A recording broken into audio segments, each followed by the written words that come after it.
A woman steps into a recording booth in 1952 and lets out a growl that will make a 19-year-old truck driver from Memphis one of the richest entertainers who ever lived. And for that growl, she is paid $500, one time, forever. Welcome back to Blue Rhythm R&B, where we don't just play the hits, we go back and find out who actually built them. And today, we're exposing 7 women who shaped the sound of rhythm and blues, wrote the songs, cut the originals, and then watched history hand the credit, the money, and the fame to somebody else. These are not rumors, and they are not fan theories. Every story you're about to hear is documented, verifiable, and in most cases, the artists themselves spent years fighting in courtrooms and in the press just to get their names back. So stay with us, because number 1 on this list is one of the most quietly devastating stories in American music history. Number 7, Just One Look, Doris Troy, released 1963. Doris Elaine Higginson grew up in the Bronx as the daughter of a strict Barbadian Pentecostal minister who banned rhythm and blues from the house entirely. So she did what a lot of future legends did. She snuck out, took a job as an usherette at the Apollo Theater, and studied every performer who crossed that stage with a flashlight in her hand. And it was there that James Brown himself discovered her talent and pushed her toward a career she wasn't supposed to have. By 1960, she'd already sold a song called How About That to singer Dee Clark for a flat $100, and it became a top 40 hit that made other people rich. So when she sat down with singer Gregory Carroll and wrote Just One Look, she made sure her name was on it, even if she had to file it under her old pen name, Doris Payne, just to get taken seriously in a business that didn't credit women as songwriters. Just One Look shot to number 10 on the Billboard Hot 100 and number 3 on the R&B chart in 1963. And then something remarkable happened. It kept getting covered, again and again, by the Hollies in the UK, by Linda Ronstadt, by Anne Murray, each version generating songwriting royalties that flowed straight back to the woman who wrote it, which was almost unheard of for a black female artist of that era. Troy eventually moved to England, became the first solo female artist signed to the Beatles' own Apple Records, and spent the rest of her career as one of the most in-demand backing vocalists on the planet. You can hear her voice on the Rolling Stones' You Can't Always Get What You Want, and on Pink Floyd's Dark Side of the Moon. And yet almost nobody watching a classic rock documentary today knows her name. Number 6. You'll Lose a Good Thing, Barbara Lynn, released 1962. Barbara Lynn Ozen was a teenager in Beaumont, Texas, playing piano until she saw Guitar Slim and Elvis Presley perform, and decided on the spot she needed an electric guitar instead. The catch was, she played it left-handed, upside down, self-taught, in an era when a black woman playing lead guitar simply did not happen on mainstream stages.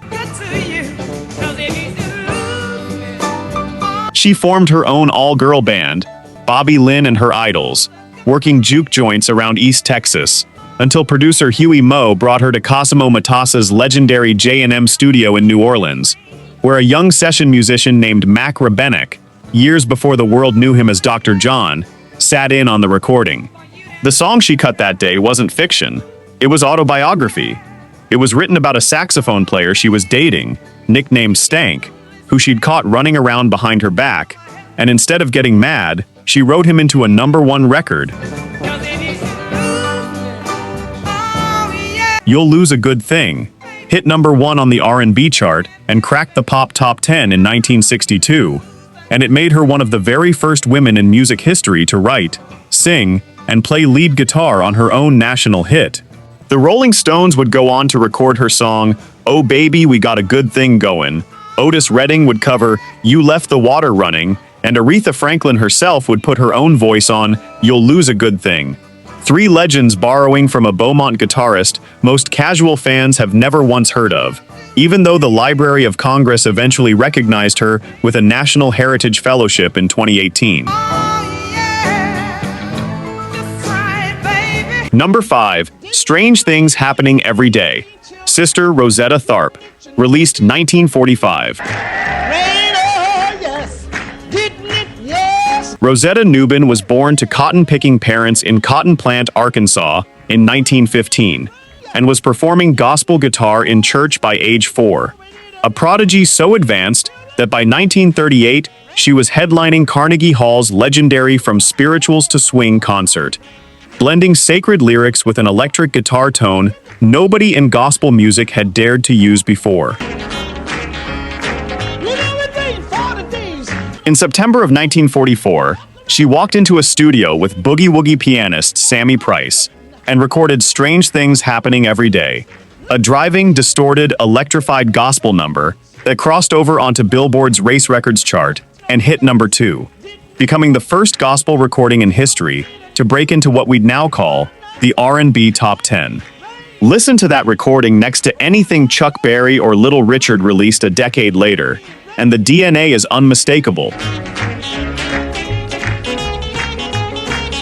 Elvis Presley, Jerry Lee Lewis, and Johnny Cash all named her as a direct influence, and modern musicologists routinely call this single the first rock and roll record ever committed to tape, years before the genre even had a name.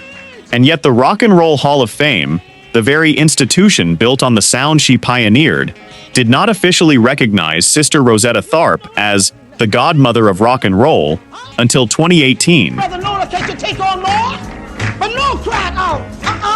A full 45 years after she died in obscurity, which means an entire genre spent nearly half a century crediting everyone except the black woman who plugged in first. Number 4. Mama, He Treats Your Daughter Mean. Ruth Brown, released 1953.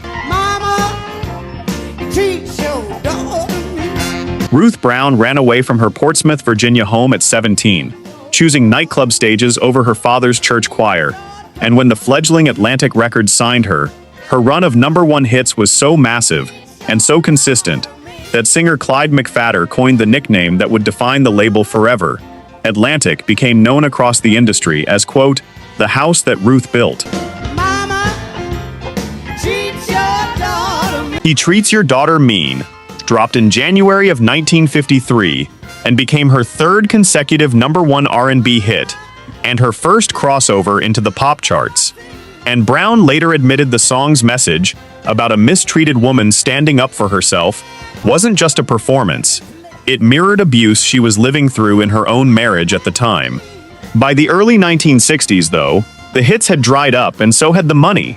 While Atlantic Records grew into one of the most powerful labels in American music history on the back of the songs she'd made hits.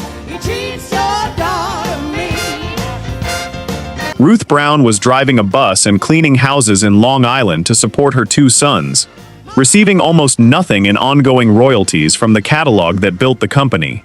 In the late 1980s, she went public, fought Atlantic directly for the money she was owed, and won a settlement that didn't just help her. It led to the creation of the Rhythm and Blues Foundation, an organization that has since recovered royalties for dozens of forgotten R&B pioneers, meaning the woman who built the house eventually forced the industry to pay everyone who lived in it.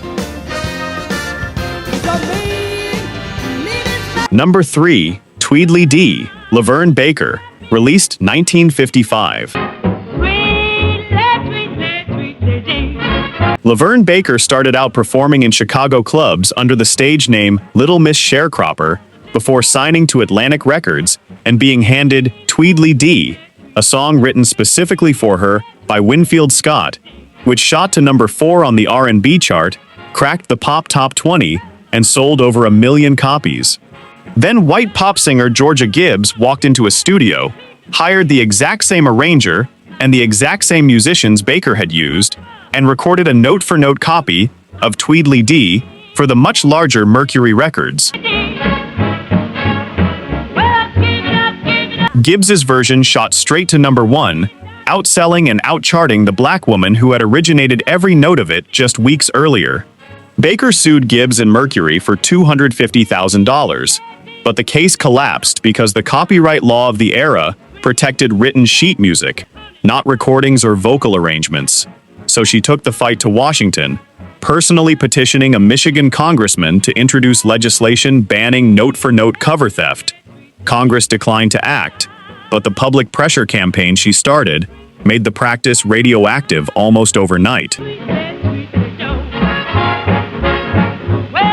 Before boarding a long transatlantic flight not long after, Baker publicly took out a life insurance policy and named one beneficiary on the paperwork, Georgia Gibbs, telling reporters that if the plane went down, Gibbs's career would go down right along with her, and when Baker finally died in 1997, she was buried in an unmarked grave in Queens for over a decade, until fans raised the money for a headstone themselves. Number 2. Rescue Me. Fontella Bass, released 1965. Fontella Bass grew up the daughter of gospel royalty. Her mother, Martha Bass, sang with the legendary Clara Ward Singers. And by age 5, Fontella was already playing piano behind her mother at funeral services, a musical apprenticeship that would eventually land her a contract at Chess Records in Chicago. In August of 1965, she was jamming in the studio with songwriters Reynard Miner and Carl Smith, when Rescue Me came together almost by accident.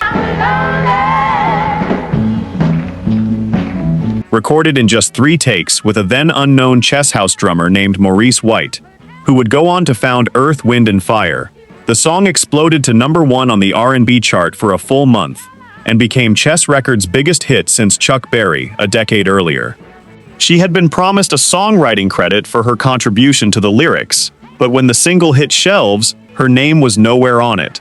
And when her first royalty check finally arrived for a song that sold over 1 million copies, it was so insultingly small that she tore it in half and threw it back across her manager's desk in disgust. It took Fontella Bass more than 20 years of litigation to finally win her rightful songwriting credit and back royalties. And in 1993, she went to war again, suing American Express and their ad agency for using Rescue Me in a commercial without her permission. She won that fight too, proving to the very end that the woman behind one of soul music's most recognizable songs would rather be called difficult than be erased.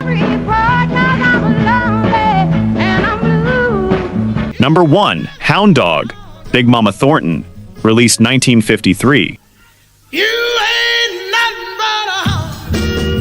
Willie Mae Thornton was performing professionally in juke joints by age 14, touring the South with Sammy Green's Hot Harlem Review after her mother died, before Peacock Records signed her and paired her with bandleader Johnny Otis, who commissioned 2 unknown teenage songwriters, Jerry Lieber and Mike Stoller, to write something specifically built around her voice.